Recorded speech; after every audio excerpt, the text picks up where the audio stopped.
SK든 네이버든 삼성이든 카카오든 뭐든 내년 3월까지는 긍정적으로 보기에는 좀 힘들다.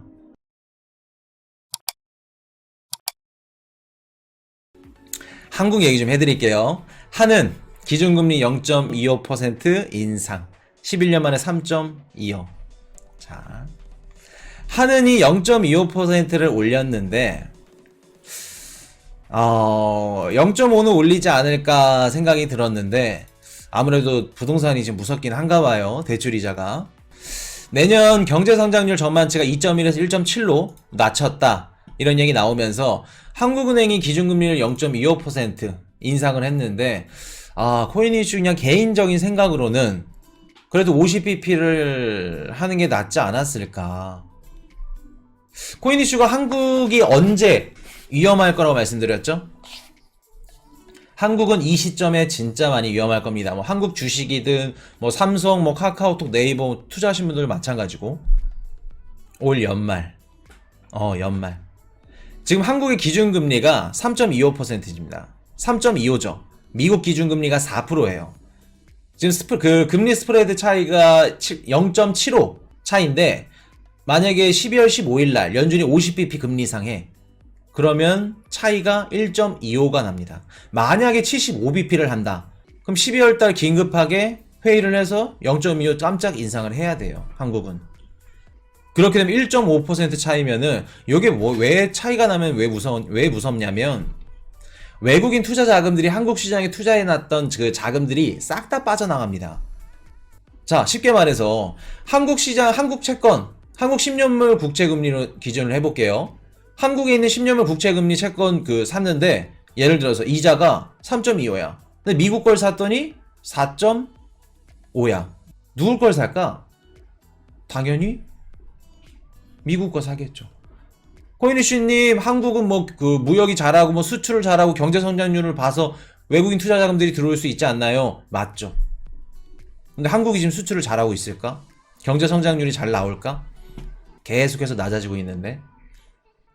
굳이 외국인 투자 자금들, 채권 시장에 있는 채권 자금들이 한국 시장으로 넘어올 이유가 없다는 겁니다. 자, 근데 25bp 한 것도 좀 이해는 돼. 금리를 높게 들어오지 못하는 이유가 뭐냐면 한국이 지금 가장 문제가 되는 게 뭐냐면 가계부채입니다. 가계부채가 너무 많아. 자영업자 대출, 사업자 대출, 대출이 너무 많죠. 근데 거기다가 시장의 대출금들 80%, 90% 가까이 이상 뭐예요? 변동금리다. 금리를 가파르게 오르면 내가 내야 되는 대출 이자가 늘어나는 겁니다. 곧바로 적용이 돼서. 그럼 국민들 더 힘들겠지. 그리고 또 제일 문제가 뭐냐면 금리를 가파르게 오르면 오를수록 얘네 시장이 또 무너져. 금리가 올라간다는 건 부동산 대출이라던가 각종 미국으로 따지면 모기지 대출이죠. 대출 금리가 올라간다는 걸 뜻합니다. 자, 그럼 쉽게 말해서 내가 집을 사려고 대출을 받아야 되는데 대출 이자가 너무 세네. 집을 사려고 했다가 올해는 전세로 가자. 올해는 월세로 가자. 전세 아니면 월세 갔다가 아니다. 이사는 좀 경기 좀 좋아지면 가자. 당연히 수요는 줄어들겠죠.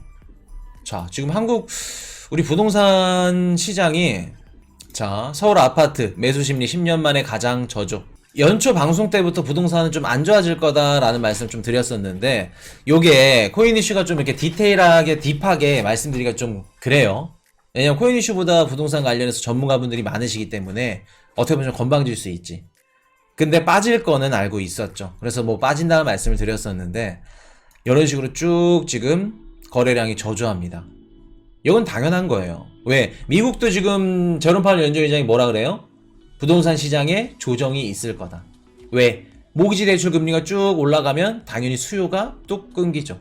그러면 당연히 부동산 거래량이 줄어들 거고 얼어붙으면 부동산 가격도 떨어진다.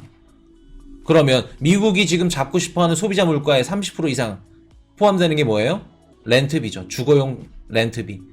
렌트비만 쭉 낮춰주면 미국도 물가를 잡을 수 있다. 그렇기 때문에 이렇게 들어가는 건데 미국은 우리나라보다 낫지. 왜? 고정금리니까. 지금 당장 금리를 올리더라도 대출을 뭐 내일 모레 내고 다음 달에 당장 변동금리여가지고 이자가 더 막 높아지고 막 그러지 않아. 그렇기 때문에 지금 미국인들이 소비가 아직 살아있고 그 메이시스 백화점 가서 소비하고 그렇게 하는 겁니다. 사이버 먼데이부터 시작해가지고 블랙 프라이데이, 추수감사절 소비가 아직 살아있는 거예요. 그렇기 때문에. 자, 그러면 뭐 알겠어요. 50bp 못 올린 것도 알겠고 25bp 이런 식으로 지금 부동산 시장이 깨지니까 급매물 아니면 거래 안 돼. 아파트 값도 하락. 서울건이 굉장히 굳건할 걸로 생각이 됐는데 빠졌죠. 서울건도. 지금 보시면 11월 1일 1일부터 20일 수출 16.7% 감소. 이게 보시면 뭐냐면은 지난달에 우리나라 수출 증가율이 2년 만에 마이너스로 전환했습니다. 돌아섰어요. 그 뜻은 뭐예요? 수출이 계속해서 나날이 증가하다가 지난달이죠. 10월 달이죠. 뚝 끊겼습니다. 예전만큼 수출이 힘들구나. 되지 않는구나. 외국인 투자 자금들이 미국보다 금리가 낮더라도 뭐를 보고 들어와요? 경제 성장률. 그래도 한국 수출 잘하잖아. 신흥국가 괜찮잖아. 중국한테 무역도 잘하고 수출도 잘하고 미국이랑 이런 것들 반도체도 있고 삼성도 있고 그거 보고 들어오는 건데 지금 이렇게 되면 굳이 뭐를 보고 들어올 그게 없다는 겁니다. 굳이 살 이유가 없지. 지금 10월까지 7개월 연속 마이너스 무역 수지라고 해요. 물론 경상수지가 있죠. 우리 무역 수지 경상수지 배우셨죠? 코인이시 가족분들. 경상수지가 있지만 경상수지가 그렇게 좋을까? 일본만큼 좋을까? 경상수지 같은 경우 이제 한 나라의 이제 금융소득까지 다 들어가기 때문에 근데 우리나라 그 테슬라 샀고 애플 샀고 미국 투자하고 뭐 비트코인 투자하고 성적표가 다 좋을까? 경상수지 다른 국가들에 비해서는 물론 뭐 흑자겠죠. 흑자니까 버티겠죠. 근데 금융소득이나 이런 부분에 있어서는 좋아 보이지 않는다. 지금 11월 들어서도 10일 동안 44억 달러 적자라고 합니다. 무역 적자가. 적자가 계속해서 불어나고 있어. 봤더니 어떤 제품들을 많이 못 팔았냐고 봤더니 반도체 한 30% 가까이, 철강 제품, 무선 통신기기, 뭐 선박, 가전제품. 이게 어떤 영향을 끼쳤을까? 중국에 대한 수출이 많이 줄었다는 걸 뜻합니다. 반도체가 30%나 차지하고 있죠. 29.4나 빠졌죠. 해당 국가를 봤더니 미국 상대로 한 수출액은 증가했어. 대미 수출은 증가했는데 대중 수출은 감소했다. 미국이 한 11% 정도 증가를 했고 중국은 한 28.3, 30% 가까이 빠졌죠. 그리고 EU는 뭐 그렇게 많이 안 했으니까 원래 마이너스 1.5, 일본이 마이너스 17.9, 대만이 마이너스 23.5, 베트남 14, 말레이시아 13. 수출이 감소했어요. 무역 수지고 경상 수지고 좋지 않다는 겁니다. 자, 그러면 코인이슈님 원달러 환율이 높이 튈 거라고 말씀을 하셨는데 높이 튈 겁니다. 튈 건데 지금 좀 많이 빠졌어요. 달러가 빠지면서. 근데 우리가 그걸 아셔야 돼. 달러가 강세로 돌아가고 뭐 하락으로 돌아가고 뭐 다 떠나서 우리나라 원달러 환율은 얘네 나라의 영향을 굉장히 많이 받아. 앞서 말씀드렸던 중국. 대중 수출이 많기 때문에 중국의 영향을 굉장히 많이 받습니다. 자, 그러면 우리 그 반도체 파는 게 수출이 홍콩이랑 중국 합치면 거의 60%가 넘는다 그래요. 38%가 중국 본토였나? 바뀌었을 수도 있습니다. 한 60에서 70% 수출이 중국으로 들어가요. 근데 지금 그게 안 되고 있는 거고, 앞으로는 더 힘들 거고. 왜? 미국과 중국의 갈등이 어떻게 돼요? 더 심화될 거니까. 자, 그러면 우리가 원달러 환율이 뭐 높으로 올라갈지 떨어질지 얼마까지 갈지 뭐 정확히 모르겠지만 분석을 하려면 중국이 시장이 앞으로 어떨까? 단기적으로 봤을 때. 중국 지금 시진핑 3연임이 확정인가요? 확정 아니죠. 중국 지금 어떻죠? 굉장히 힘듭니다. 코로나로 인해서 방역 수치가 계속해서 높아지고 봉쇄를 하고 있습니다. 내년 3월 달에 그 양해가 이제 딱 끝나면 그때 시진핑이 확정이 되는 거예요. 그 전까지는 어떻게 한다, 중국 정부가? 당연히 코로나나 이런 것들 걸어 잠가야지. 너네 시위해? 데모해? 물대포 쏘고 기사 내지 말고 다 통제해. 3월 달에 딱 시진핑 되면 그때부터 풀어주겠죠. 그럼 내년 3월까지는 좋지 않을 거다. 원달러 환율도, 우리나라도. 그럼 우리 뭐 한국 주식 하시는 분들, 뭐 코스피 하시는 분들이죠.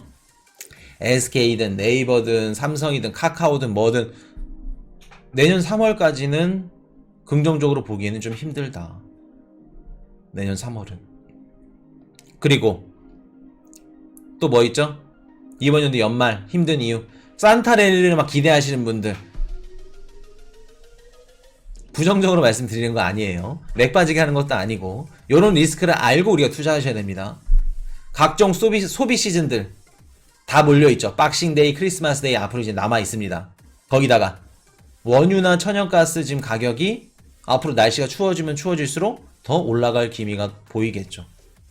그리고 러시아 가격 상한제 요거 되면은 요걸로 인해서 또 서로 투닥 치고받고 싸우면 원유 가격도 상승하는데 일조를 할 거고. 그렇게 되면 이번 연도 연말이랑 내년 상반기에는 좀 많이 힘들 거다. 긍정적인 것보다는 힘들다고 생각을 하셔야겠죠. 중국이 지준율 인하시킨다고 발표하면서 환율이 떨어질 것 같아요. 뭐 그것도 그럴 수 있겠지만 지금 중국이 최근에 금리를 인하를 했죠. 금리를 동결을 했죠. 금리 인하를 하지 않았고. 그게 무슨 뜻일까? 최근에 중국이 금리를 동결했어. 인하할 줄 알았는데, 왜 돈을 풀 줄 알았는데. 최근에 홍콩이 또 비트코인 이더리움 상품을 개방했어. 지금 중국은 어떻다? 금전적으로 힘들다. 힘들다, 금전적으로. 그렇기 때문에 쉽게 금리를 인하하고 유동성을 이렇게 쉽게 뿌린다? 나와도 내년 3월 좀 부근에 가서 나오지 않을까 생각이 듭니다. 그렇기 때문에 한국 주식 투자하시는 분들은 좀 많이 힘드실 수 있어요. 힘드실 겁니다. 그렇기 때문에 준비 잘 하셔야 되고 마음가짐도 잘 잡으셔야 돼요. 그렇기 때문에 이번 연도 내년 상반기까지만 넘어가면 좋은 날은 올 거다.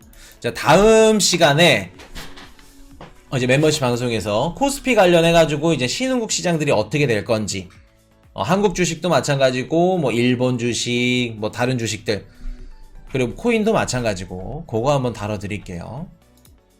그 내용 재밌습니다. 자, 그래서 지금 이렇게 기준금리가 계속 벌어지면은 한국은 3.5에서 멈출 가능성이 높다. 그래서 지금 보시면 자본 유출 가능성이 커질 수도 있다. 지금 기준금리가 이렇게 높게 올라왔죠. 그래서 미국과 지금 금리 스프레드가 계속해서 벌어지면서 자본 유출이 될 수 있는 가능성이 있다. 자, 그래서 한국 CPI가 5.7%네요. 자, 이렇게 보여지고. Hey, I got a confession. Been losing all momentum. Just because it's easy, that don't make it better.